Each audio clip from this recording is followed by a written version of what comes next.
Hello दोस्तों, सभी लोगों को स्वागत है हमारे यूट्यूब चैनल। और आज हम बात करेंगे सीडीपी के कुछ टॉपिक की जो बहुत इंपॉर्टेंट टॉपिक हैं। तो चलिए शुरू करते हैं वीडियो को। सबसे पहले सभी लोग क्या वीडियो को लाइक भी करेंगे और चैनल को सब्सक्राइब भी करेंगे, ठीक है। तो सबसे पहले सबसे ज़रूरी जो परिभाषा है उसी से हम शुरुआत करते हैं।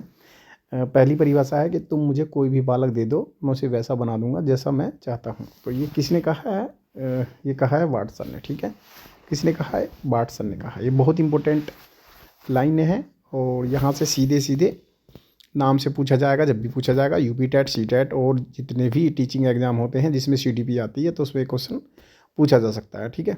दूसरी परिभाषा है कि 20वीं शताब्दी, ठीक है, 20वीं शताब्दी बच्चों की शताब्दी है। ये किसके द्वारा कहा गया? क्रो एंड क्रो, ठीक है। ये भी क्या है? हमारे मनोवैज्ञानिक हैं। तो ये इन्होंने कहा गया, ठीक है। अब कुछ दो परिभाषा आप लोग को याद रखनी है, ठीक है। अब उसके बाद है कुछ जनक के बारे में बात करते हैं कि हाँ किस किस चीज़ के कौन कौन जनक हैं। तो जैसे मनोविज्ञान के जनक विलियम वुड्स को कहा गया, शिक्षा मनोविज्ञान के जनक थॉर्नडाइक को कहा गया। तो ये दोनों इंपॉर्टेंट है, ठीक है। पहला इतना इंपॉर्टेंट नहीं है लेकिन दूसरा है, क्योंकि शिक्षा से संबंधित हम एग्जाम दे रहे हैं। तो शिक्षा मनोविज्ञान के जनक थॉर्नडाइक को कहा जाता है। प्रयोगशाला मनोवैज्ञानिक के जनक विलियम वुड को कहा जाता है। आधुनिक मनोविज्ञान के जनक विलियम जेम्स को कहा जाता है। और आगे है अमेरिका की कोई ज़रूरी नहीं है। विकासात्मक का इम्पोर्टेंट है जीन पियाजे। विकासात्मक बहुत इंपॉर्टेंट है क्योंकि बच्चों के हम विकास के बारे में थोड़ा सा पढ़ते हैं। जीन पियाजे है। और किशोर मनोविज्ञान के जनक के बाद है स्टेनल हॉल। व्यक्तित्व मनोविज्ञान के जनक के बारे में ओलपोर्ट है। व्यवहारवाद के जनक वाटसन है, ये इंपॉर्टेंट है, ठीक है। मौलिक व्यवहारवाद स्किनर है, ये इंपॉर्टेंट है। मूल प्रवृत्ति के जनक मैकडूगल। तो ये कौन कौन से इंपॉर्टेंट है? 1 2 3 ये इंपॉर्टेंट है और जिन पियाजे वाला इंपॉर्टेंट है और ये सारे इंपॉर्टेंट है, ठीक है। लेकिन जो लास्ट में सबसे इंपॉर्टेंट है, आधुनिक भारतीय शिक्षा के जनक को क्या कहा जाता है? लॉर्ड मैकाले, जो अंग्रेजी वाले होते हैं, ठीक है, अंग्रेजी के लिए। आगे बात करते हैं विकास की विभिन्न अवस्थाएं कौन कौन सी होती हैं। बहुत सारी विभिन्न अवस्थाओं में बांटा गया। जैसे अलग अलग जो दार्शनिक हैं या अलग अलग हमारे जो राइटर हैं या साइंटिस्ट हैं तो उन्होंने अलग अलग कहा गया। जैसे रोज के अनुसार विकास की अवस्थाएं कितनी होती हैं? ठीक है, 4 कहा गया, ठीक है। जैसे मान लो शेष अवस्था है 1 से 5 या 6 वर्ष तक कहा गया है। बाल्यावस्था 5 से 6 वर्ष से या 6 से जो है 12 वर्ष तक के लिए। किशोर अवस्था को 12 से 18 वर्ष तक कहा गया। प्रौढ़ावस्था को 18 से 6 तक है। तो ये किसके अनुसार कहा? रोज के अनुसार। ये आपको याद रखना, रोज के अनुसार अवस्थाएं कितनी है? 4 हैं, ये याद रखना है, ठीक है। आगे हर लोग के अनुसार कितनी वो है? 8 है। यहाँ से क्वेश्चन सीधा सीधा पूछा जाता है कि हर लोग के अनुसार कितनी अवस्थाएं हैं। तो पहला गर्भकालीन अवस्था है, दूसरी शेष अवस्था, तीसरी बचपन अवस्था, पूर्व बाल्यावस्था, उत्तर बाल्यावस्था और उसके बाद किशोर अवस्था से पूर्व किशोर अवस्था है, फिर किशोर अवस्था, फिर प्रौढ़ावस्था। आप लोग के सामने ये इनके सन लिखे हुए हैं, कितनी कितनी याद रखनी है आप लोग नोट कर सकते हैं और आप लोग इस हिसाब से इसको याद कर सकते हैं कि क्या है। इंपॉर्टेंट चीज़ें होती है हमारी बाल्यावस्था 3 से 6 वर्ष तक और 6 से 12 वर्ष तक, 14 वर्ष तक, ठीक है। मैं दोबारा आप लोग को दिखा देता हूँ। पूर्व बाल्यावस्था, उत्तर बाल्यावस्था। जो पूर्व बाल्यावस्था होती है वो 3 से 6 वर्ष तक होती है और 6 वर्ष से 14 वर्ष तक होती है, क्योंकि यहाँ से क्वेश्चन पूछा जाता है, ठीक है। और गर्भावस्था, गर्भ से जन्म तक। शेष अवस्था होती है जन्म से 14 दिन तक, ठीक है।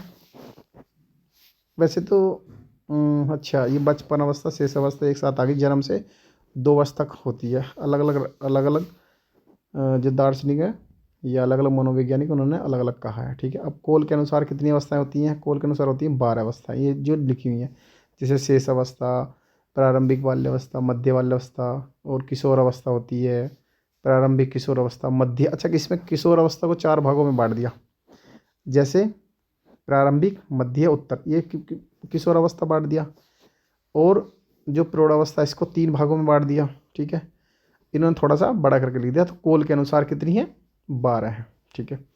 विकास की अवस्थाओं का वर्णन कैसे किया जाता है? जैसे गर्भकालीन अवस्थाएं हैं तो इसमें क्या होता है, ठीक है। गर्भकालीन अवस्थाओं में विकास की अवस्थाओं का वर्णन किया गया अलग अलग तरीके से। जैसे गर्भावस्था है उसमें क्या क्या होता है? जैसे गर्भावस्था से 2 वीक तक ये होता है, ठीक है। मतलब जब वो बच्चा पेट में होता है उसका जो जो वो होता है, मतलब बीज अवस्था होती है गर्भ से 2 सप्ताह तक होती है। भ्रूणावस्था क्या है, 2 से 18 वीक तक होती है, ठीक है।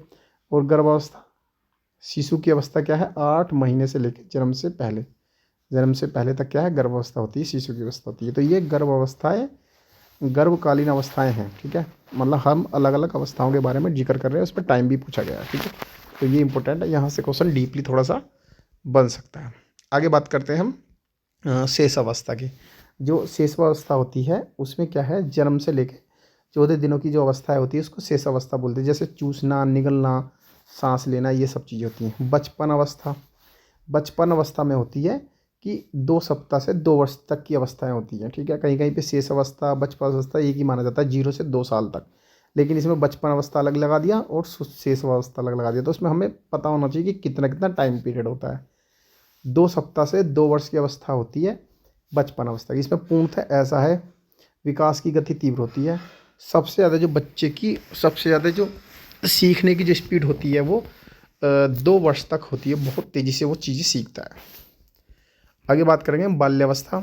बाल्यावस्था में होता है 3 से 12 वर्ष तक की अवस्था जो होती है वो बाल्यावस्था होती है। इस बाल्यावस्था 2 भागों में बटी होती है, पूर्व बाल्यावस्था और उत्तर बाल्यावस्था, ठीक है।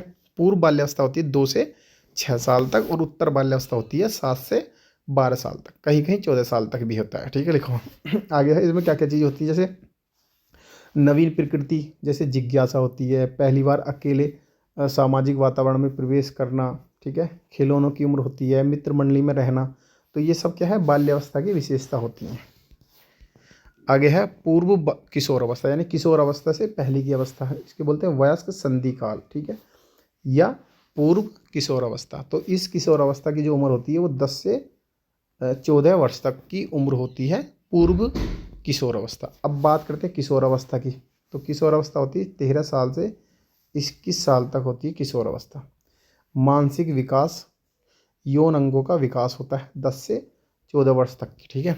जो मानसिक विकास यानी यौन अंगों का विकास होता है उसमें, तो इसको जो है तूफान की मतलब तूफानी जो अवस्था उसको भी बोलते हैं। आगे जो मैं बताया किशोर अवस्था है, स्वर्ग आयु, गोल्डन एज कहा जाता है, 13 से 21 साल तक की जो उम्र को कहा जाता है किशोर अवस्था को। प्रौढ़ अवस्था कौन सी होती है, 21 साल से 40 साल तक की। इसमें कर्तव्य, उत्तरदायित्व, समाज के साथ समायोजन, ये सब चीज़ें होती हैं 21 से 40 साल तक। आगे है मध्यावस्था या उत्तर मध्यावस्था, 21 से 65-64 वर्ष तक। इसमें व्यक्ति के अंदर मानसिक और शारीरिक परिवर्तन होता रहता है। और लास्ट में जो होती है हमारी वृद्धावस्था होती है, ये 65 साल के आगे की कहानी होती है, ठीक है। चलिए आगे है विकास और अधिगम में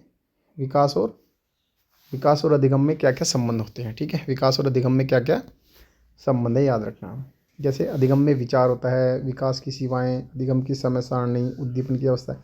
इस तरह में क्या है, हम थोड़ा सा इनको डिस्कस करेंगे। जैसे विकास के नियम क्या होता है, विकास का नियम क्या होता है, समान प्रतिमान का नियम, ठीक है। विकास के नियम जो होते हैं समान प्रतिमान का नियम, विकास समान नियमों पर आधारित होता है, इससे किसी प्रकार का भेदभाव नहीं होता, किसका, विकास का। आगे दूसरा क्रमबद्धता का नियम या निश्चित श्रृंखला का नियम, विकास जीवन पर्यंत चलता रहता है। इसलिए ये नियम यह कहता है कि क्रमबद्धता का नियम यह कहता है या निश्चित श्रृंखला का नियम यह कहता है कि विकास जीवन पर्यंत चलता रहता है। तीसरा नियम है परस्पर संबंध का नियम। क्या होता है, परस्पर संबंध का नियम। इसमें है कि विकास के चारों पक्ष यानी शारीरिक, मानसिक,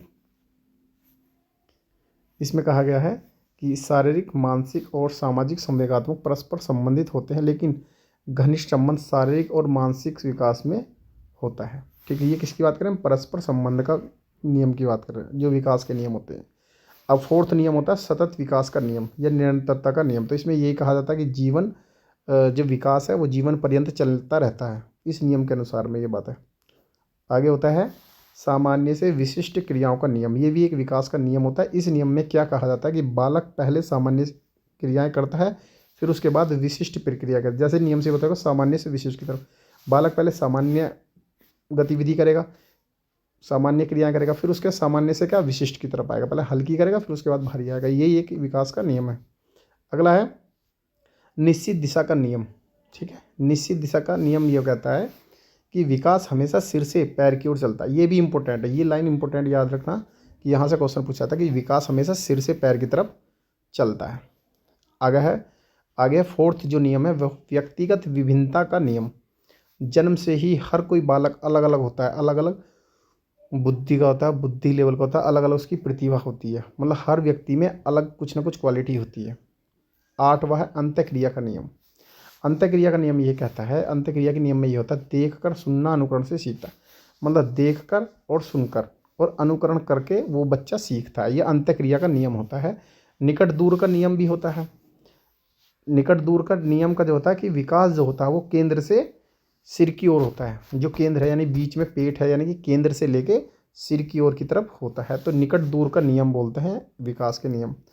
वर्त वर्तुलाकार का नियम भी होता है एक, विकास चारों तरफ होता है, ठीक है।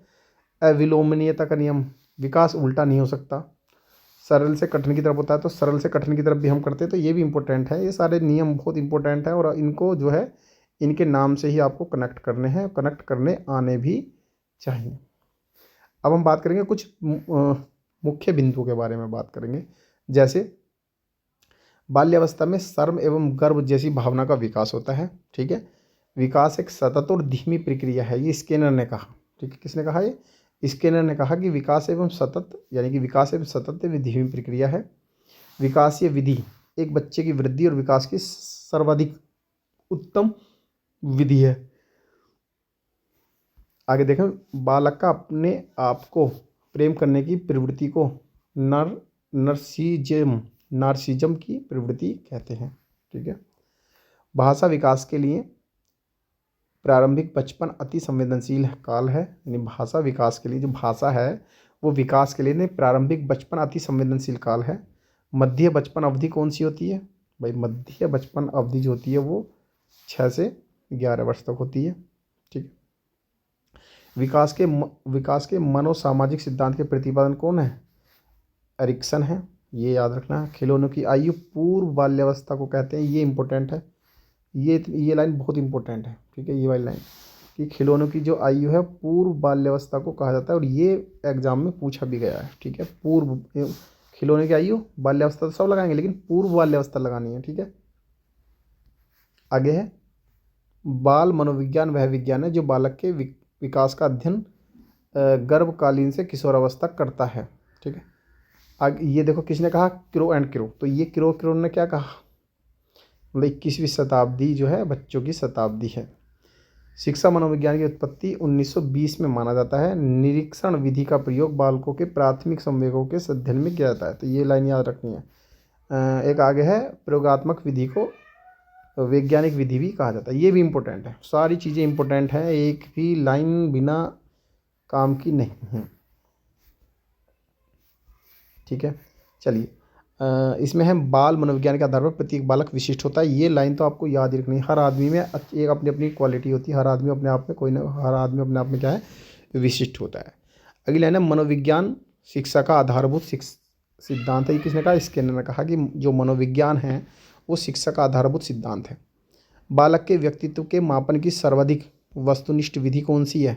समाज मिति विधि, ठीक है। समाज मिति बालक के व्यक्तित्व के मापन की, अगर बालक का व्यक्तित्व नापना है तो उसके लिए जो वस्तुनिष्ठ जो विधि होती है वो समाजी नीति होती है। आगे है मनोलैंगिक विकास में सुप्तावस्था का वर्ष अंतराल संबंधित है किससे? 6 से यौवन तक, मतलब 6 साल से यौवन तक का जो मनोलैंगिक की बात करते हैं, ठीक है। तो अगली वीडियो में हम पढ़ेंगे वंशानुक्रम और वातावरण से क्या क्या चीज़ें का फर्क पड़ता है। बच्चे जैसे वातावरण में रहेगा ऐसा बनेगा। कुछ जो है उनके वंश जीन्स की भी बात होती है, ठीक है। तो इन सब चीज़ों से हम जो है कल की वीडियो में या इससे नेक्स्ट वीडियो में पढ़ेंगे। जैसे जन्म से संबंधित वंशानुक्रम होता है और समाज से संबंधित विकास को क्या वातावरण कहते हैं। तो बचपन में जो हम माँ बाप से जीन्स मिलते हैं उसको वंशाक्रम बोलते हैं, और जिस माहौल में हम रहते हैं वो वातावरण से जो चीज़ सीखता है। तो इन दोनों चीज़ों को मिलाने के बाद जो हर व्यक्ति के अंदर क्वालिटी होती है, ठीक है।